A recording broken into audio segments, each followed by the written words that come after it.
My name is Lauren DeFrank. I live in Huntersville, North Carolina, and this is my 10th year riding with 24 Hours of Booty. My name is Rob DeFrank. I am from Huntersville, North Carolina, and this is my 6th year out on the loop.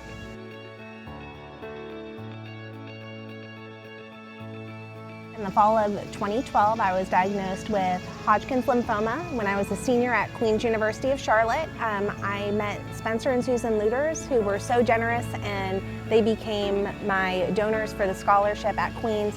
Because of their generosity, I was able to continue going to school and going through chemotherapy treatments at the same time. I was first diagnosed in 2013. I had testicular cancer that metastasized to my spine. It's metastasized now into my lungs, and so I'm currently working with a clinical trial at Duke University to test out new therapeutics.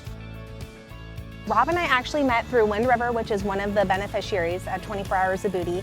And we were on retreats about a month apart. We didn't meet until a couple years later. We were at a fundraising event, and the people who run Wind River kind of pushed us, nudged us in the right direction. As far as we know, we're the first marriage because of 24 Foundation, Wind River, and we now have a toddler running around, and that has been certified as the first official booty baby.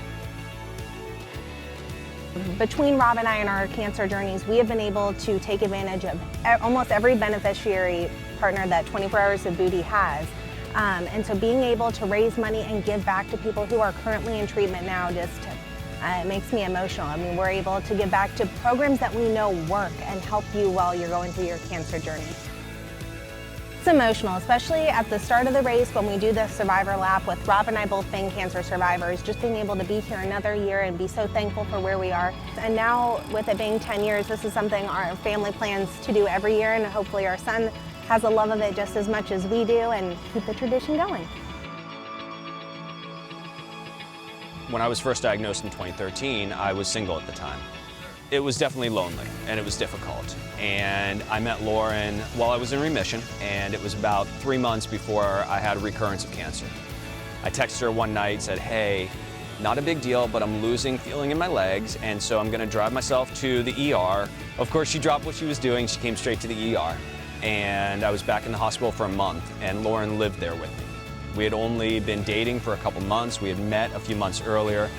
So going through this in 2016 and since then has been a vastly different experience because I've had someone with me by my side. I have someone to lean on and someone to lean on me.